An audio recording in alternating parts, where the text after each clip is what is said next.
എല്ലാവർക്കും നമസ്കാരം. എൻ്റെ പേര് രാധിക. ഞാൻ ICDS സ്കൂളിലൂടെ ആശാ വർക്കറാണ്. അപ്പോൾ നമുക്ക് സബ് സെൻറ്റർ തലത്തിൽ എന്തൊക്കെ കിട്ടും ഗർഭിണികൾക്ക്, ആദ്യത്തെ 3 മാസം എന്തൊക്കെ ഈ ആശാ വർക്കർ ചെയ്യണം എന്നുള്ള കാര്യങ്ങൾ ഞാൻ ചെറുതായിട്ടൊന്ന് പറഞ്ഞു തരാം.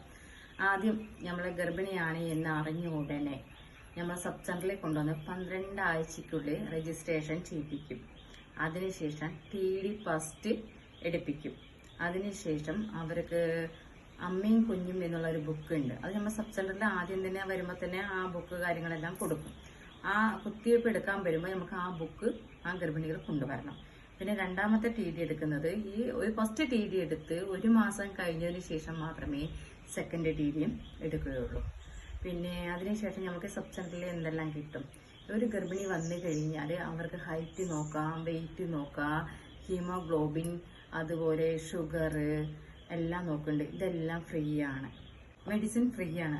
അതുമാത്രമല്ല ഫോളിക് ആസിഡ്, അയൺ ഗുളിക, കാൽസ്യം ഇത് തികച്ചും ഫ്രീ ആണ്. അതായത് നമ്മൾ ഡെലിവറി ആകുന്നവരേക്കും അയണും കാൽസ്യം കഴിച്ചുകൊണ്ടിരിക്കും.